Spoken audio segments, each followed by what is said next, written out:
Hello guys, and welcome to the £15 gaming laptop restoration part 2. So let's jump in. Take all your princesses, bitch, I am Bowser. Fuck superpowers, I got this weed. Gun on my head, dog, that's all that I need. I don't play games, man, I'm not in no... So guys, I bought another laptop. This one cost me £40. But the guy I bought it from told me it doesn't power on at all. But by judging the condition of the item, it looks like it has never been used properly. And by the way, it's from 2008, so the condition speaks for itself after all these years. So I thought I'd buy it and give it a go and try and get it working. So after unboxing the laptop, as you can see, it's in a lot more of a better condition than the last one. So what I'm going to do now is try and power it up.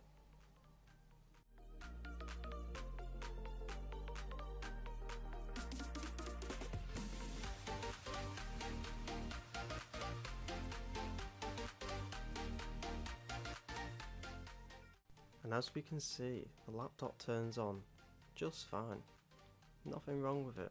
I wonder if the last guy who had it didn't use the proper charger, as these require around about 4.7 volts to turn on, as do have other chargers which are very similar but lower, so they won't turn on. I think I grabbed myself a bargain.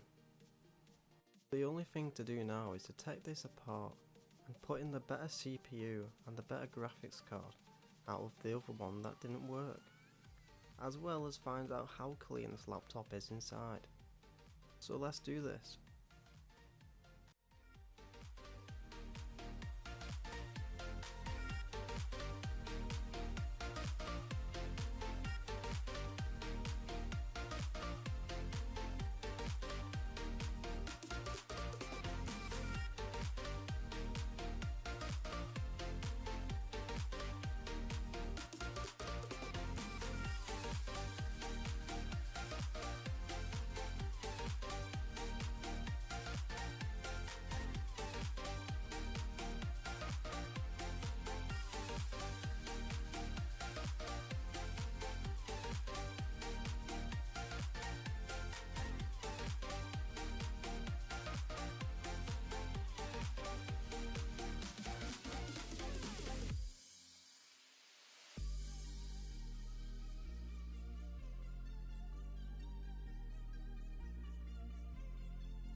And there we have it. The laptop is now running the latest version of Windows 10.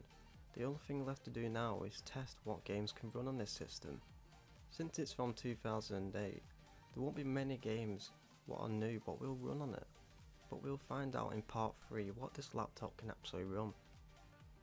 Let me know in the comments what kind of games you'd like to see this laptop try to run.